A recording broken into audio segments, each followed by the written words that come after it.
দর্শক, জনতার বাংলাদেশ টেলিভিশন সংবাদে আপনাদের স্বাগত। মানিকগঞ্জে পদ্মা ও যমুনা নদীতে বালু উত্তোলনের ফলে নদী ভাঙন ব্যাপক আকারে ধারণ করছে। শত শত বিঘা জমি নদীগর্ভে বিলীন হওয়ায় নিঃস্ব হয়ে যাচ্ছে হাজারো পরিবার। স্থানীয় প্রশাসনের যোগ সাজশে একদল অসাধু ব্যক্তি দীর্ঘদিন যাবৎ বালু উত্তোলন করে আসছেন। এ নিয়ে স্থানীয় বাসিন্দারা অবৈধ ড্রেজার বন্ধ এবং ভাঙন রোধে জেলা প্রশাসকের কাছে আবেদন ও মানববন্ধন করলেও থেমে নেই বালু উত্তোলন।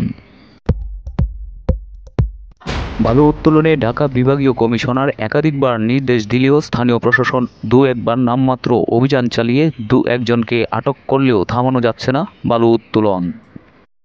স্থানীয়রা বলছে, একমাত্র প্রশাসনের কঠোর হস্তক্ষেপেই বালু উত্তোলন বন্ধ করা সম্ভব। মানিকগঞ্জের শিবালয়, হরিরামপুর সহ মোট 4টি উপজেলা থেকে বালু উত্তোলন করা হয়। কিছু কিছু ক্ষেত্রে সরকারিভাবে বালু মহাল ইজারা দেওয়া হলেও ইজারাদাররা নির্ধারিত স্থান থেকে প্রায় 3 কিলোমিটার দূরে নদীর তীর ঘেঁষে বালু উত্তোলন করছে।